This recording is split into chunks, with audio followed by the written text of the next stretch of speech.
राधे राधे, प्रणाम।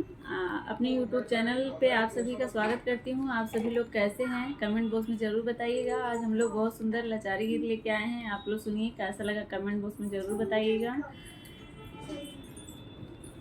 तो रई बनावल जग सारा, विपति राम काहे के डारा। तो रई बनावल जग सारा, विपति राम काहे के डारा। तो रई बनावल जग सारा, विपति राम काहे के डारा। गंगा और जमुना एक ही कोखी जनमी, गंगा और जमुना एक ही कोखी जनमी।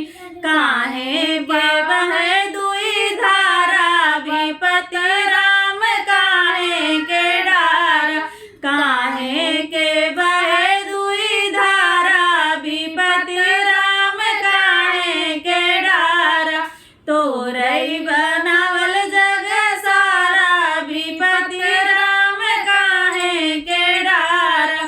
तो रई बनावल जग सारा, विपति राम काहे के डारा। सूरज और चंदा एक ही कोखी जनमे, सूरज और चंदा एक ही कोखी जनमे।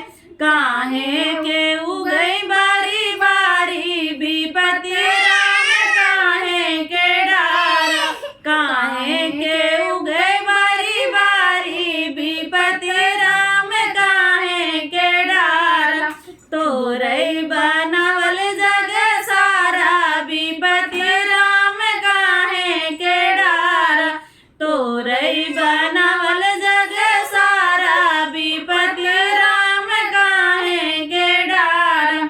बेटा और बेटी एक ही कोखी जनमे, बेटा और बेटी एक ही कोखी जनमे। बिटिया काहे के पराया, विपति राम काहे के डारा। बिटिया काहे के पराया, विपति राम काहे के डारा। तो रई बनावल जग सारा, विपति राम काहे के डारा। तो रई बना